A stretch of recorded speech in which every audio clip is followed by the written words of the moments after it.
Colorado, Middle Earth of America.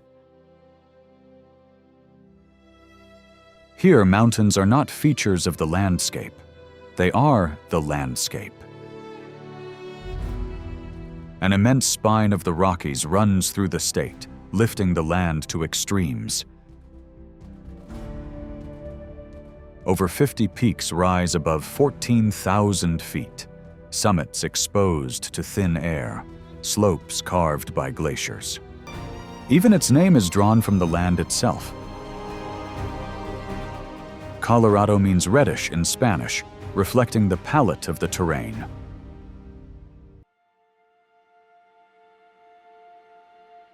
Nowhere is that more visible than in the iconic summits of the Maroon Bells, where slopes glow with that same color.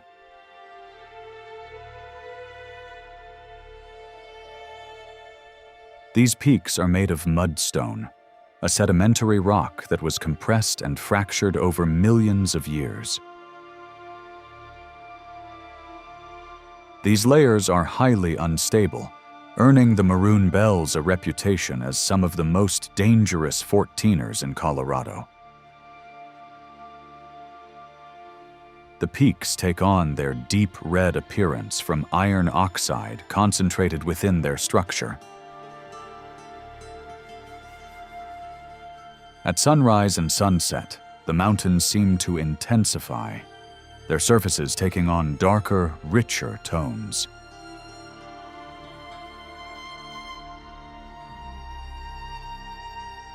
Below the peaks lies Maroon Lake, a still reflective body of water that has become inseparable from the image of the bells. On calm mornings, the mountains are mirrored perfectly on its surface, doubling their presence and sharpening symmetry.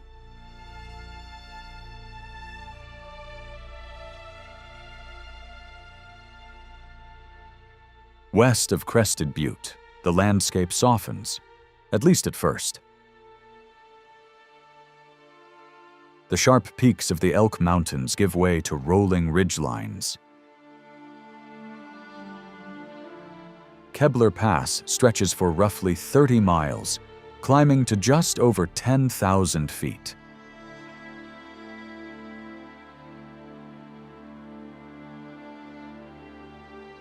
And the surrounding slopes are one of the largest continuous aspen groves in North America. What looks like a forest is often a single organism, connected underground by an extensive root system. Entire hillsides can be genetically identical, clonal colonies spreading over centuries.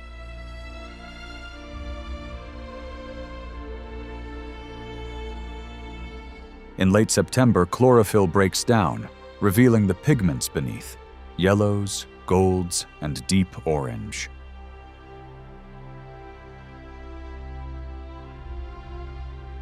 The transformation is synchronized, but not uniform. Elevation, temperature, and sunlight create gradients of color. Above this sea of gold, Marcelina Mountain visually dominates the pass. A broad, rounded summit that anchors the horizon. Its slopes are layered with aspen and evergreen, creating contrast even outside the fall season.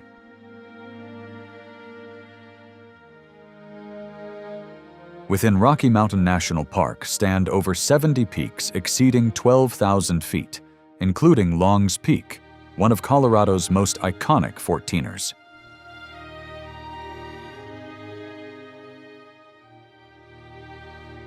At these elevations, oxygen levels fall to roughly 60% of sea level. Trees vanish. Plants stay low, pressed against the ground by constant wind.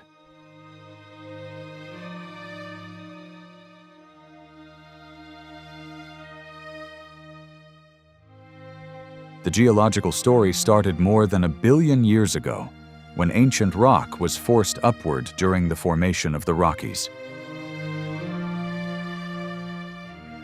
Much later, glaciers carved the valleys, leaving U-shaped basins and over 150 lakes.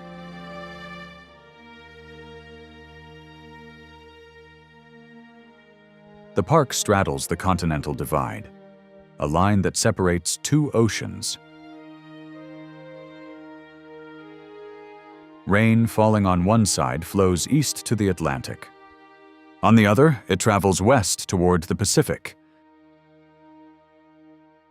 An invisible boundary on a continental scale. In the valleys below, life concentrates. Elk are the dominant large mammal, with a population of up to 3,000 individuals.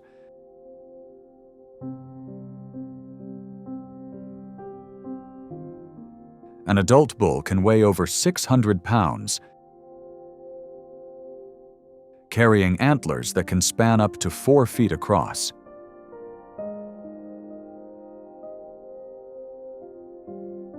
In western Colorado, far from the Alpine meadows, the land does something different. It collapses inward.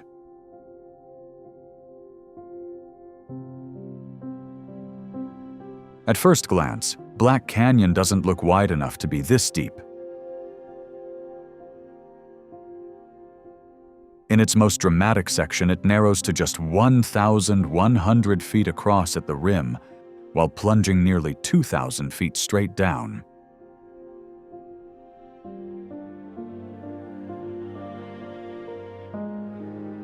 In some places, the walls are so steep they receive only about 30 minutes of direct sunlight per day. That's where the name comes from, not the rock, but the light, or the lack of it.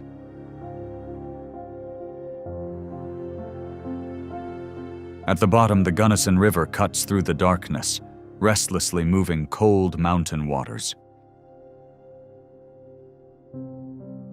As the uplift of the Rockies raised the entire region, the rock fractured. Vertical joints created natural lines of weakness.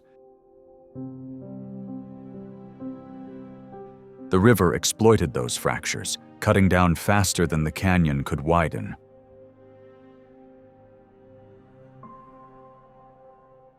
That's why the walls are so steep.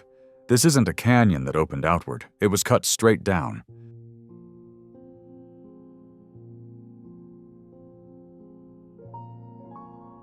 Unlike the granite cores found farther north, the San Juan Mountains are largely volcanic in origin.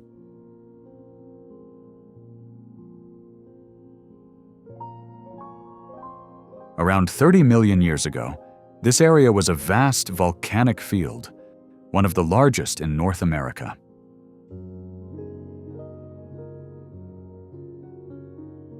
Massive eruptions reshaped the landscape, collapsing magma chambers and forming calderas that stretched for miles.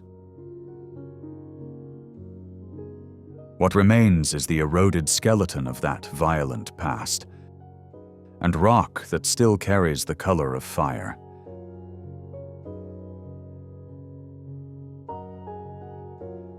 The slopes of the Red Mountains are stained deep crimson and rust. Iron-rich volcanic rock oxidized over time, exposed by erosion and stripped of vegetation.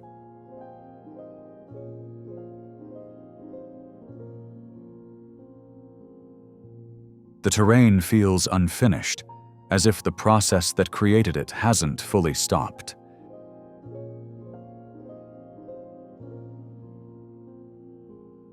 Within this broader landscape, Chimney Rock stands apart, a tall, narrow cliff rising from the forested slopes.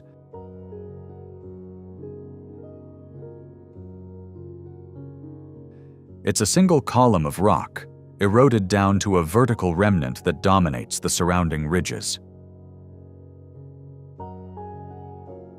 In the foothills to the south, twin eroded spires share the same name: Chimney Rock National Monument. They are not especially tall compared to the peaks of the San Juans, but their isolation gives them presence. And more importantly, they carry history and were used by the ancestral puebloans more than 1,000 years ago. At its height, this was a ceremonial and administrative center, with structures built in alignment with lunar cycles.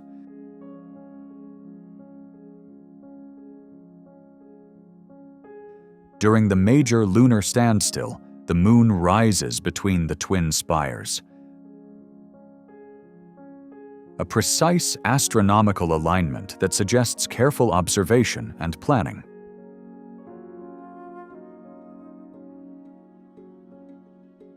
Cutting through the San Juan Mountains, the $1 Million Highway connects Ouray and Silverton.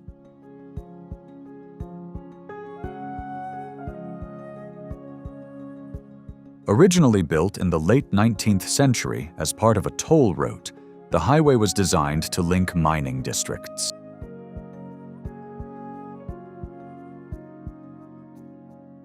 Much of it had to be carved directly into steep mountainsides, following narrow ledges and natural contours. The route reaches its highest point at Red Mountain Pass, at just over 11,000 feet above sea level.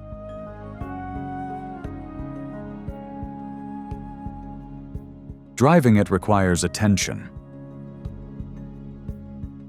The lanes are narrow, the turns are tight, often blind, with steep drop-offs inches from the pavement.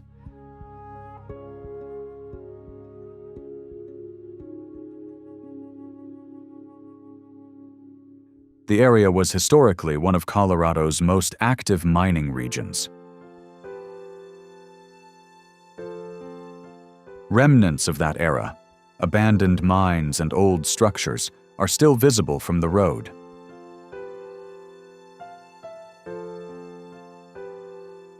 The origin of the name $1 Million Highway is uncertain. Some accounts suggest it refers to the high construction cost per mile, while others point to the value of ore used in the road's fill material.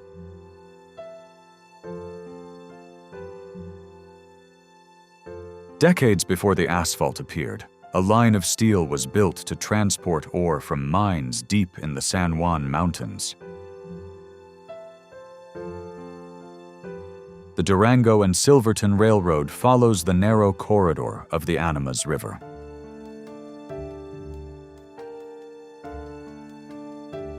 The tracks navigate terrain that even today limits road construction. The railroad is narrow gauge, just 3 feet between the rails, allowing tighter turns and lighter infrastructure. Steam engines still run the line. Coal-fired locomotives, some over a century old, pull passenger cars along the same tracks. The speed rarely exceeds 20 miles per hour. Not because it can't go faster, but because the terrain doesn't allow it. In places, the track is carved directly into vertical rock faces, with no guardrails and no margin beyond. While most mining railroads in the region were abandoned, this one survived, gradually transitioning into a heritage railway.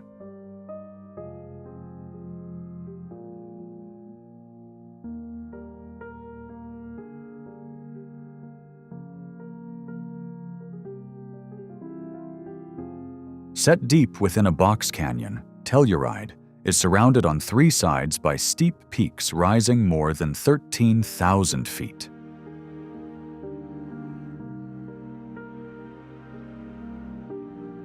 Founded during Colorado's mining boom, the town was a remote but productive mining hub. Its isolation was both a limitation and a form of protection. It developed slowly, and much of its original layout remains intact today.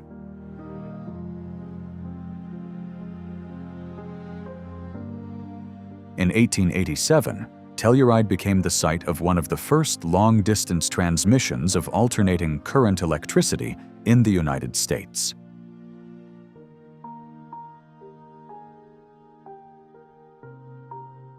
Power generated miles away was successfully delivered to the town's mines, an important step in the adoption of AC power nationwide.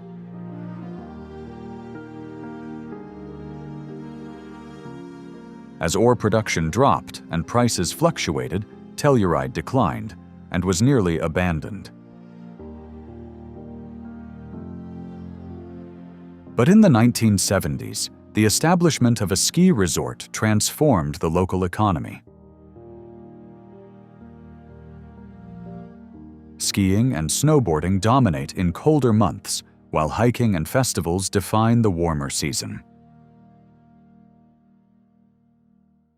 At the far eastern end of the canyon, Bridal Veil Falls drops abruptly from a hanging valley.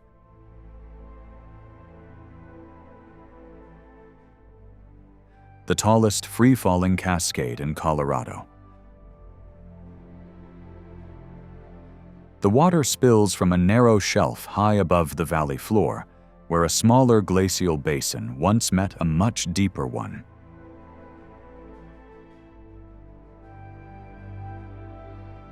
During the last ice age, the main valley was carved more aggressively by larger glaciers, leaving tributaries hanging above.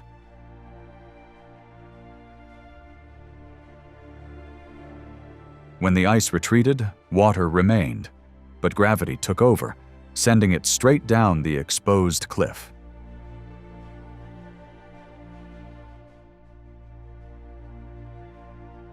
Above the falls sits the Smuggler Union Hydroelectric Power Plant, built in 1907.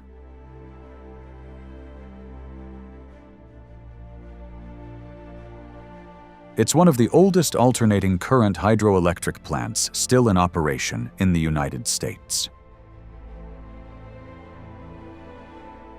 At the time, it supplied power to the mines around Telluride, reducing reliance on steam and hauling systems. Its location, right at the edge of the drop, was intentional, using gravity to generate energy. Next to the falls, a narrow road follows a series of tight switchbacks cut into the mountainside.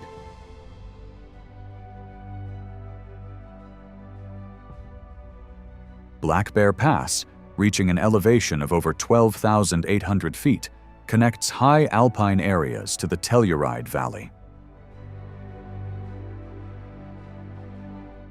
While the approach from the opposite side is relatively gradual, the descent towards Telluride is steep and narrow.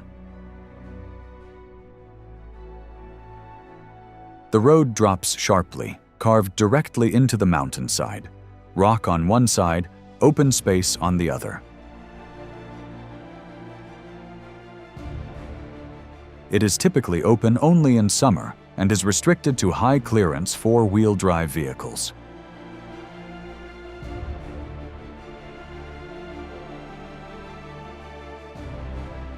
Climb higher above Telluride past the last stands of spruce and fir, and the landscape begins to strip down to its essentials.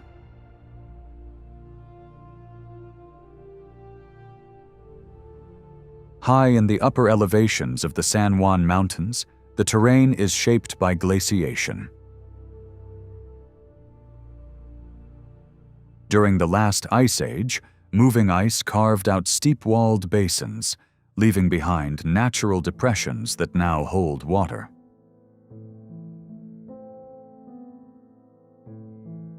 These alpine lakes sit above 12,000 feet, in environments where conditions are defined by exposure and extremes.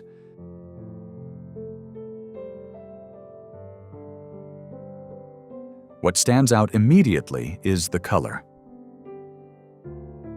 In certain light, the water appears an intense blue or turquoise.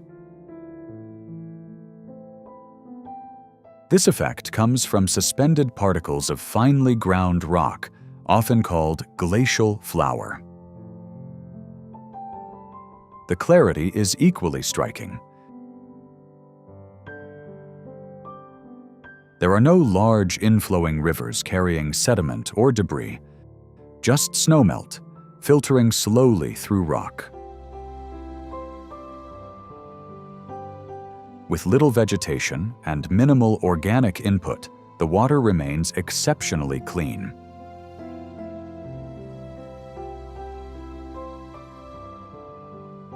On the western edge of the state, alpine peaks give way to exposed rock, terrain sculpted by erosion.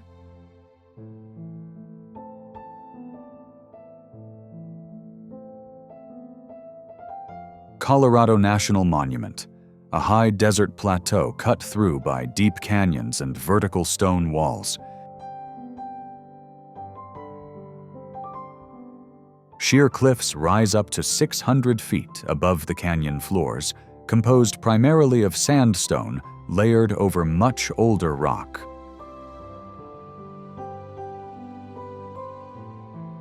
These formations were built over millions of years as sediment accumulated and hardened, only to be slowly carved apart.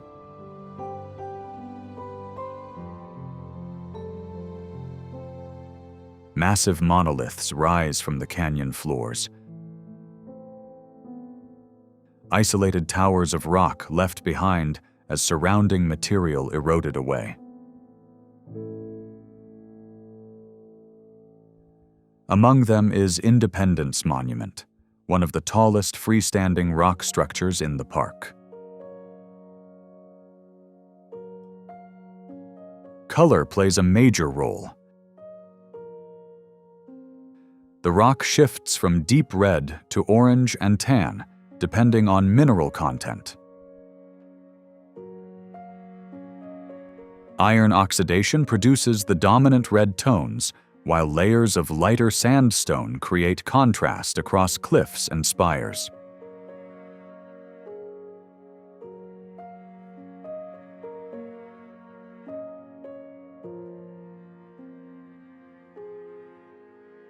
Centuries ago, the ancestral puebloans lived across the high desert of the American Southwest. Early inhabitants built pit houses and later above-ground stone structures.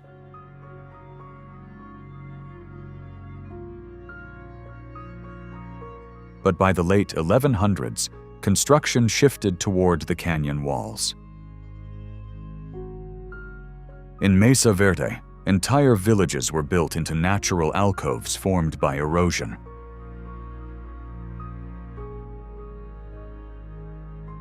The most well-known example is Cliff Palace. It contains around 150 rooms and more than 20 kivas.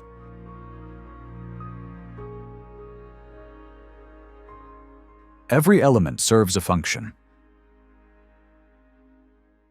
Walls provide insulation. Alcoves regulate temperature. Cooler in summer, warmer in winter.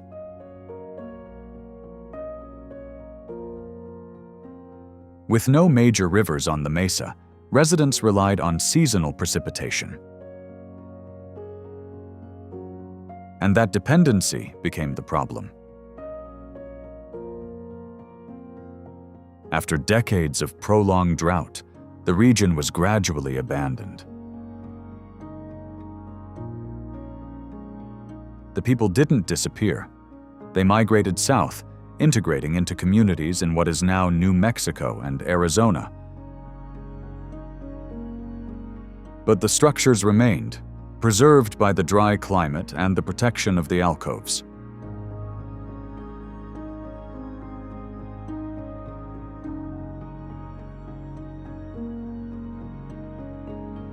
South of the San Juan Mountains, geothermal water emerges from beneath the surface, feeding a system of natural hot springs.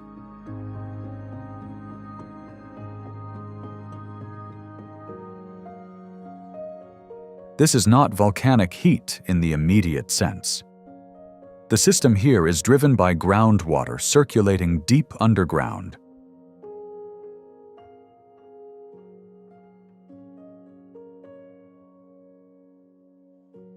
At the town of Pagosa, the Mother Hot Spring is considered the deepest in the world. Its exact depth isn't fully measured. Tests have reached beyond 1,000 feet without finding a bottom. What is known is the temperature, around 140 degrees Fahrenheit at the source. And the flow, mineral-rich water rising through fractures in the earth crust.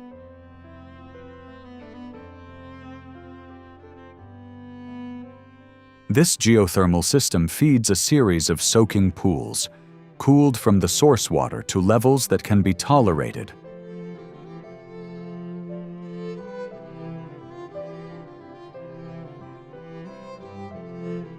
Dissolved elements carried up from deep underground give the water its distinct smell and chemical profile.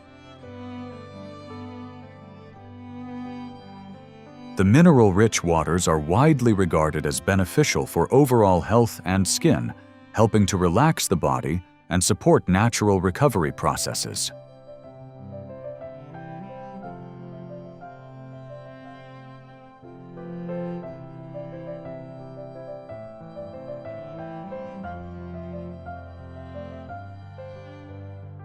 One of the most important rivers in the American West, the Colorado River, begins as snowmelt, high in the Rocky Mountains.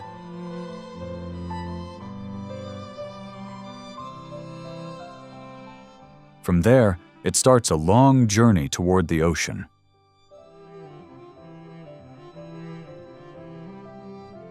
And along the way, it does what rivers at this scale always do.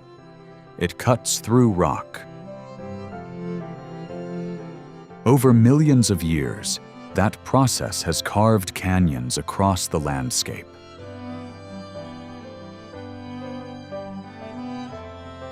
Some wide, some deep, others more confined. Glenwood Canyon is one of those.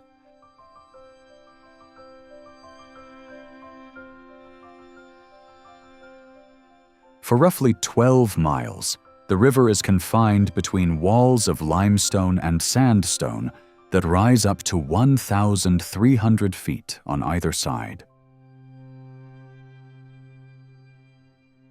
The space between them is limited, just enough for the river, a rail line, and a highway to pass through. That highway, Interstate 70, is one of the most complex engineering projects in the American West. Instead of cutting through the canyon, engineers worked around it, elevating sections of road on viaducts. The goal was to minimize both visual and environmental impact while maintaining a continuous route through the Rockies.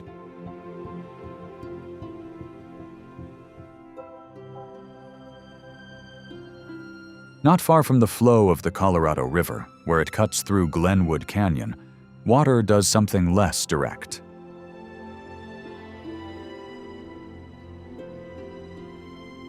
Hanging Lake is set about 1,000 feet above the canyon floor inside a steep, narrow basin carved into the cliffside. It's not connected to a typical valley system. There's no wide drainage feeding it, no large outflow channel. Instead, it exists because of a natural dam. Layers of travertine, a type of limestone deposited by mineral-rich water.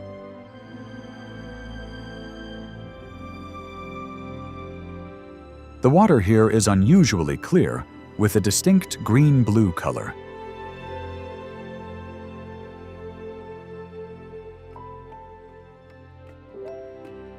Unlike glacial lakes, this color doesn't come from suspended sediment, but from dissolved minerals.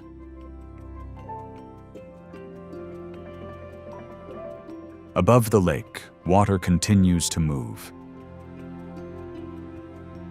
Spouting rock emerges directly from the cliff face, fed by the same groundwater system. It doesn't fall from a stream above, but flows out of the rock itself, passing through the porous limestone before rejoining the surface.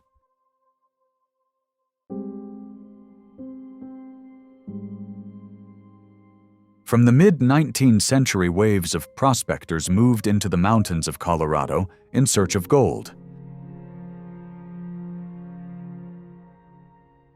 High elevations and long winters made transport difficult and energy supply a constant problem. In many cases, the solution came from the landscape itself. Water, redirected and controlled. Built in 1892, Crystal Mill is a powerhouse anchored directly to a rock outcrop.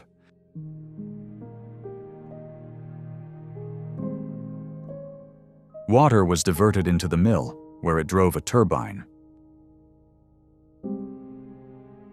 That mechanical energy powered compressors that supplied air to a nearby tunnel.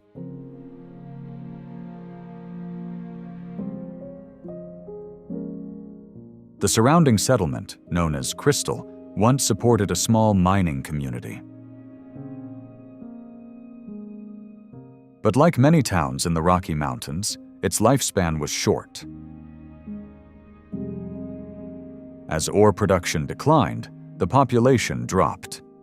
By the early 20th century, the town was largely abandoned, only the mill remained.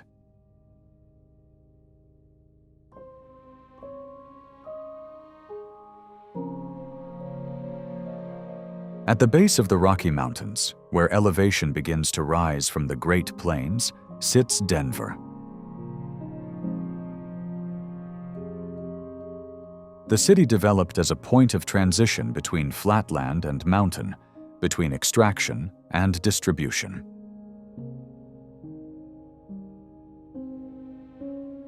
Denver was founded in 1858 during the Pikes Peak gold rush. But unlike many mining towns, it wasn't built directly on a deposit. Instead, it grew as a supply and logistics center. Positioned at about 5,280 feet above sea level, exactly 1 mile, Denver became known as the Mile High City. The elevation is marked on the steps of the Colorado State Capitol, one of the city's central landmarks. Completed in the late 19th century, the building reflects classical design influences, with a large dome covered in gold leaf.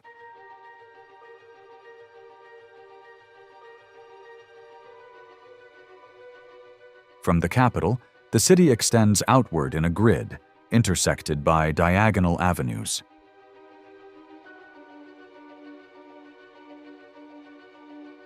Through the 20th century, railroads and later highways strengthened Denver's role as a regional hub.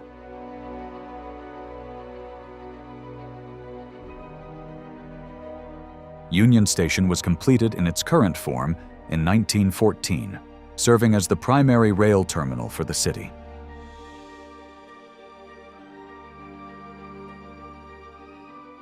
At its peak, it connected Denver to major routes across the United States.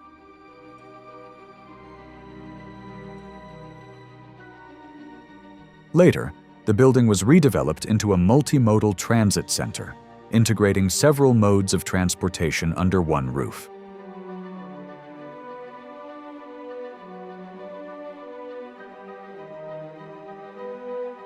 Beyond the city streets, at Roxborough State Park, layers of rock once buried flat beneath the surface have been tilted upward and left standing.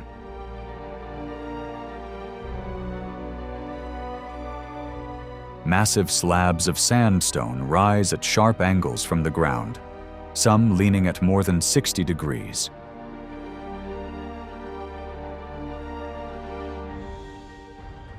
These formations were deposited around 300 million years ago as sediment washed down from mountain ranges.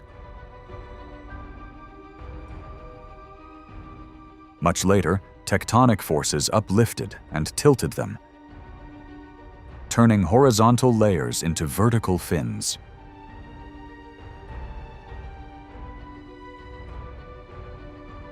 A short distance to the north, the same geological process appears in a different form at Red Rocks Park.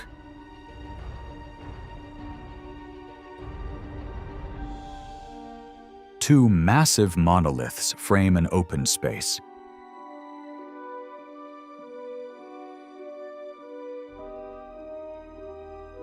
In the early 20th century, that space was developed into an amphitheater.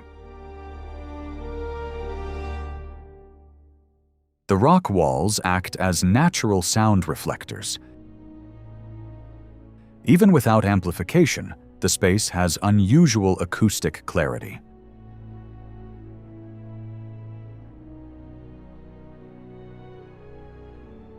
Construction of the amphitheater began in the 1930s, incorporating seating directly into the slope between the formations.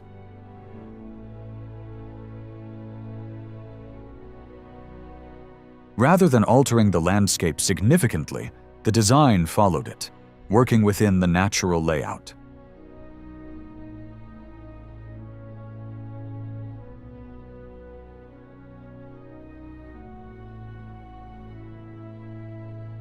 At 14,271 feet, Mount Blue Sky is one of the highest points in the state, yet also one of the most accessible.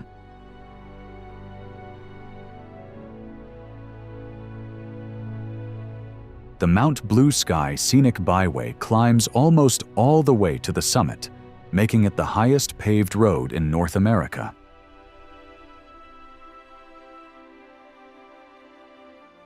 In less than 30 miles, it gains more than 7,000 feet in elevation, crossing multiple ecological zones in a single ascent.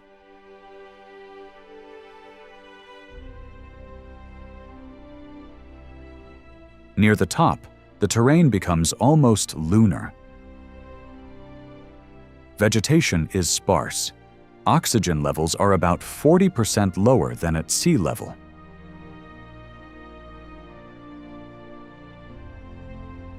The summit is broad flat.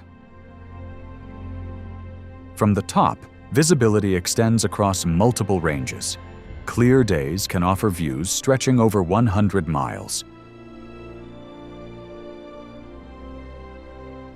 Among barren rocks, mountain goats move easily across terrain that appears unstable and exposed.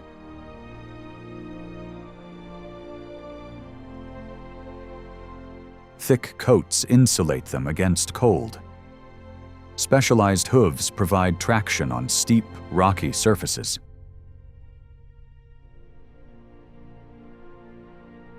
They are often seen near the road, particularly at higher elevations, where mineral deposits and human activity attract them.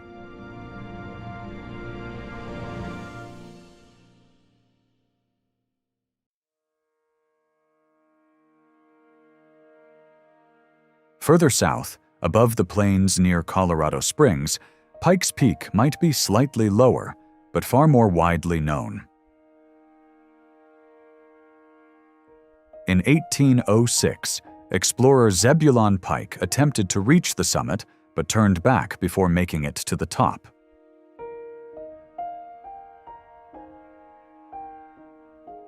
The mountain was later named in his honor, even though he never actually stood on it.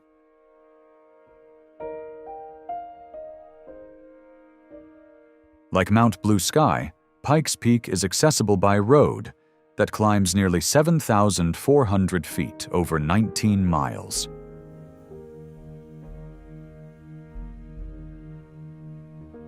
Since 1916, the mountain has hosted the Pikes Peak International Hill Climb, one of the oldest motorsport races in the world.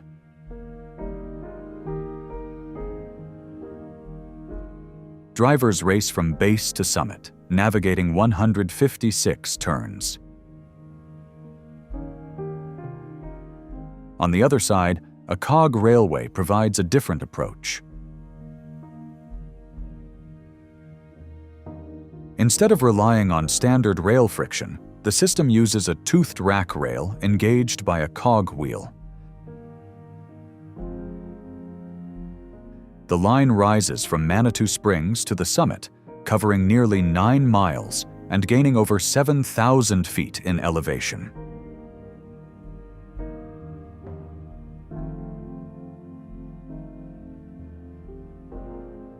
Located at the foot of Pikes Peak, Colorado Springs was planned from the outset.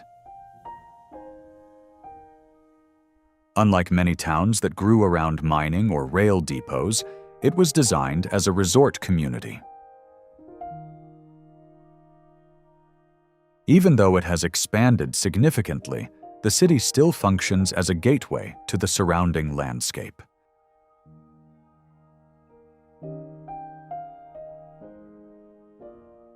Like Denver, Colorado Springs stands over a mile above sea level, high enough to influence climate. Temperatures are cooler, and sunlight is strong throughout the year.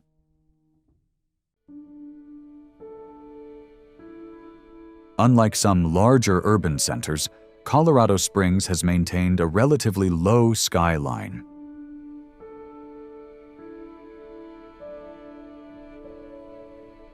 Views remain open, with the mountains visible from much of the city. At the center of civic life stands City Hall. Completed in 1904, the building reflects the early 20th century emphasis on permanence and civic identity.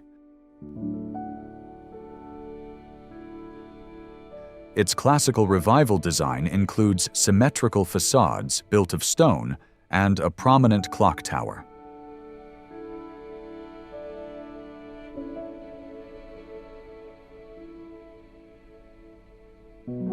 Nearby, Garden of the Gods formations are part of the same geological system seen farther north at Roxborough State Park.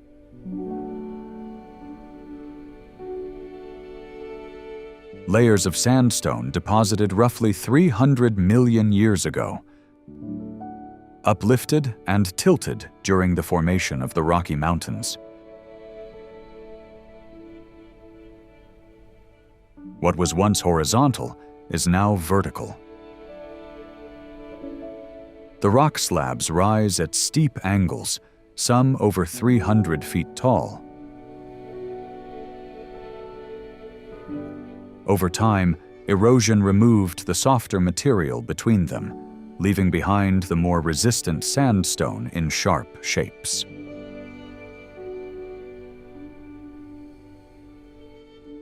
Names have been given to the largest formations, Balanced Rock, Kissing Camels, but the underlying structure is consistent. Iron-rich minerals within the rock oxidize, producing the deep red and orange tones that contrast with the surrounding terrain.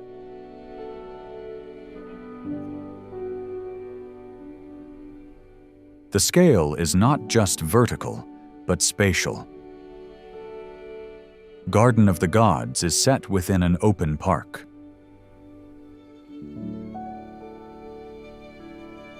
From many points, Pikes Peak is visible to the west, rising beyond the red rock formations. East of Colorado Springs, the terrain appears to level out. But beneath that surface, water has been working for much longer than the land suggests. That process is visible at Castlewood Canyon, where Cherry Creek has cut through layers of sedimentary rock.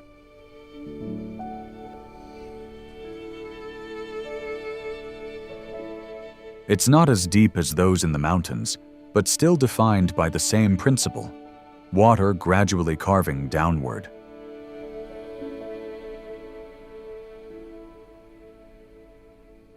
Stone, deposited millions of years ago, now stand exposed along the canyon walls.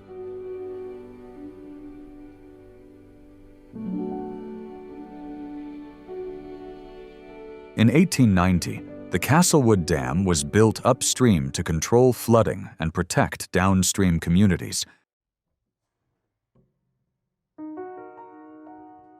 For decades it held. Then in August 1933, after a period of heavy rainfall, the dam failed.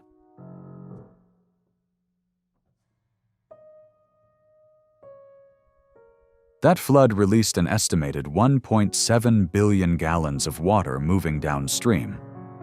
Despite the scale of the event, loss of life was limited due to early warnings, but the structural impact was permanent. The remains of the dam are still visible, partially collapsed concrete walls spanning the creek. Against the backdrop of the Sangre de Cristo Mountains, the Great Sand Dunes look like a mirage. The dunes here are the tallest in North America, reaching heights of over 750 feet.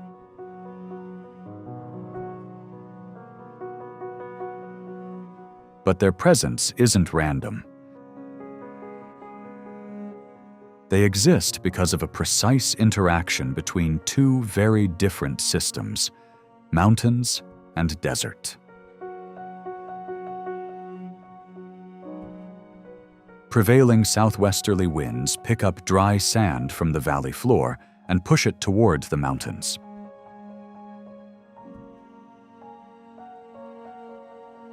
When those winds meet the steep wall of the Sangre de Cristo Range, airflow is disrupted.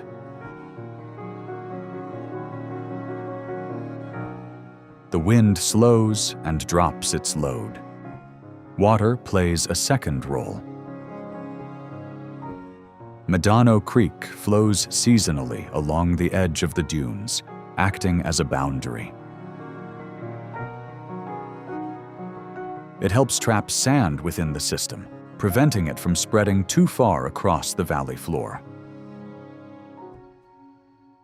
Temperatures here vary widely. Surface sand can reach over 140 degrees Fahrenheit in summer, while winter often brings snow.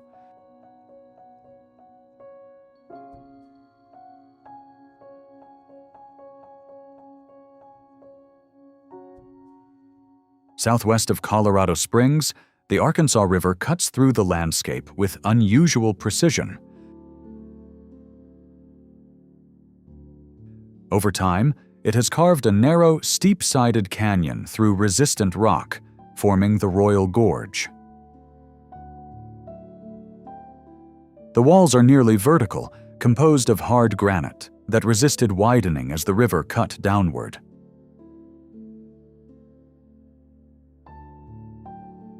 Spanning that gap is the Royal Gorge Bridge.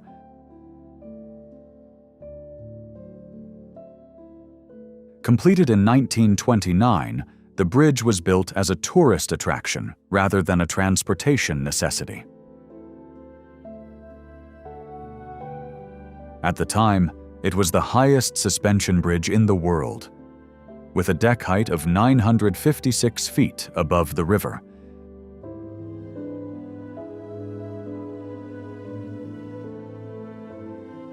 It stretches 1,260 feet across the canyon, supported by towers anchored into the rock on either side.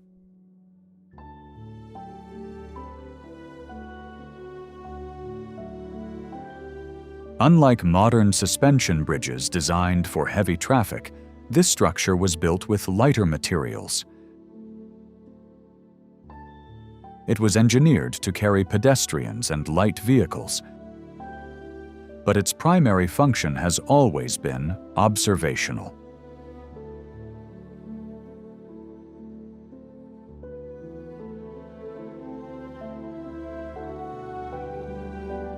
High in the central Rockies, where multiple valleys converge, the town of Frisco sits at over 9,000 feet.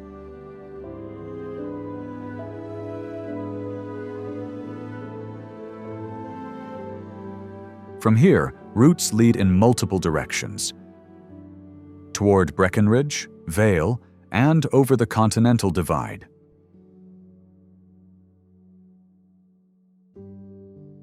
Like many towns in the region, Frisco was founded during Colorado's mining expansion. And like many others, it declined when mining activity dropped in the early 20th century. Yet Frisco remained connected even as industries changed, from mining to tourism, from rail to highway.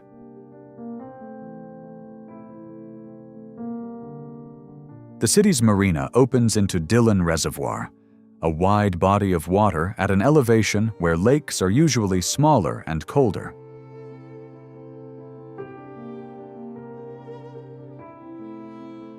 In the 1960s, the Blue River was dammed to create a storage system for the city of Denver, more than 60 miles away.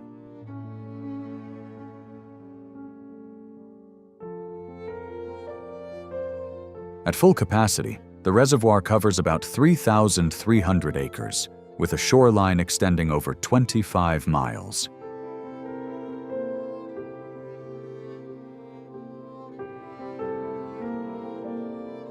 South of Frisco sits Breckenridge, one of the region's best-known mountain towns, where history and tourism now operate side by side.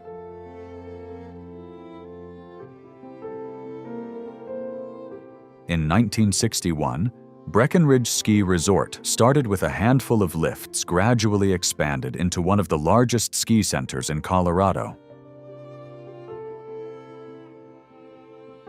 Covering 5 peaks and attracting visitors from across the country, its slopes are suited for all levels, from beginner near the base to advanced runs higher on the mountain.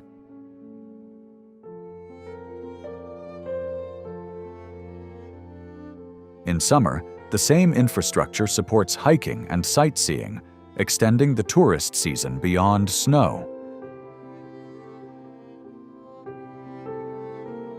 The town of Breckenridge has retained much of its original structure. Main Street remains the central axis, lined with 19th century buildings. At an elevation of about 9,600 feet, Breckenridge is one of the highest towns of its size in the United States.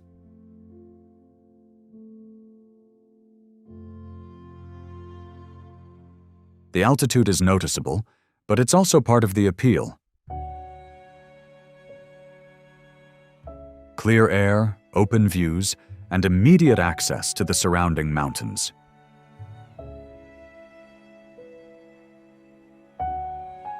The Great Plains form much of eastern Colorado, flat, unobstructed, and exposed. There are no barriers here, and wind travels freely across this terrain, building speed over long distances.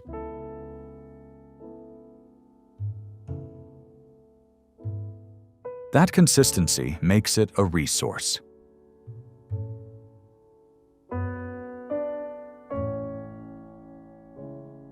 Large-scale wind farms convert that movement into electricity.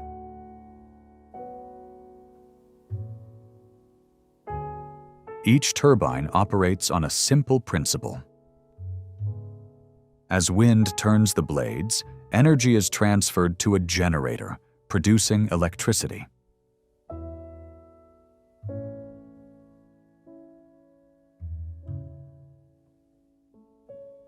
Modern turbines can stand over 400 feet tall, with blade spans exceeding 300 feet. At full capacity, a single unit can generate several megawatts of power, enough to supply hundreds of homes. But the system only works at scale. Wind farms consist of dozens, sometimes hundreds of turbines. These facilities feed into the broader electrical grid, supplying power to cities along the Front Range.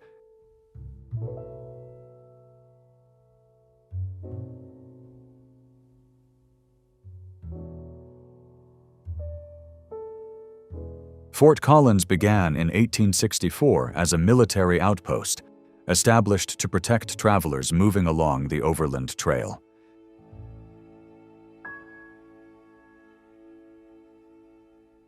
The original fort was short-lived, but the location proved practical. Water was available, the terrain manageable.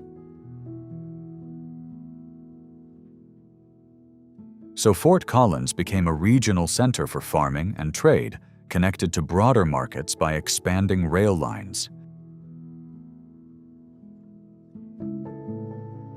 At its center is Old Town, a preserved district of low-rise brick buildings dating back to the late 1800s.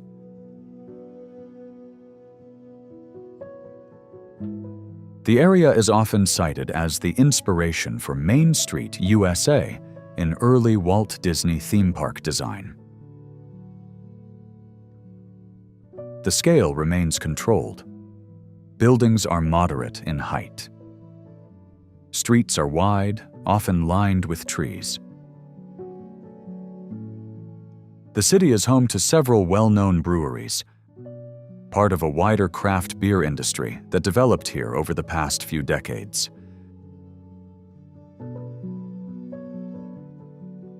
Fort Collins is also a university town. Colorado State University sits south of downtown, bringing a constant flow of students.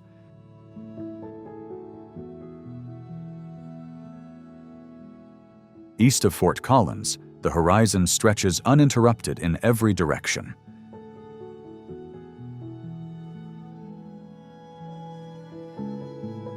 Covering nearly 200,000 acres, Pawnee National Grassland is part of the Great Plains system.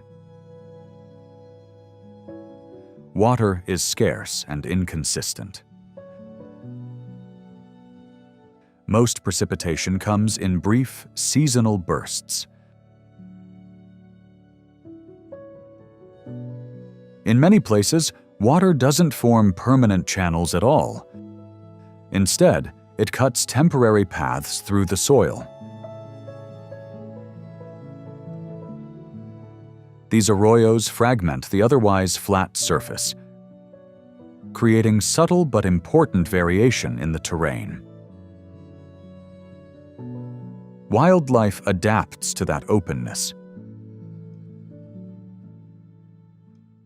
Prairie dog colonies reshape sections of the land, digging extensive burrow.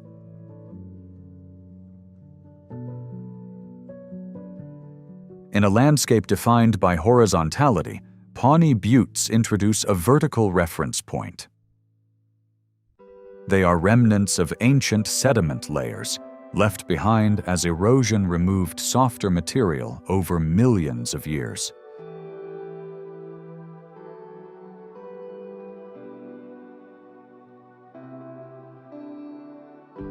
Colorado doesn't resolve into a single image.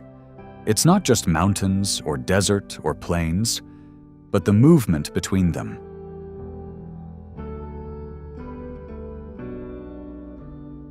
The way elevation shifts, how water changes direction, how the land forces adaptation at every level.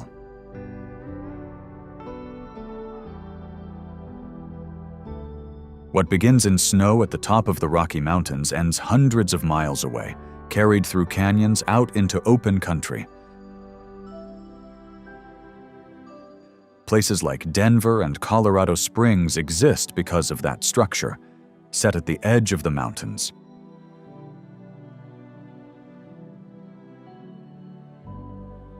Towns higher up adapted in different ways. Some survived, others didn't.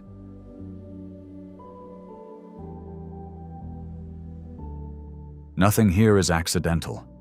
The terrain sets the limits, and everything else fits within them. And that's what stays with you. Not a single place, but the contrast between them. The shift from forest to tundra, from canyon walls to open plains.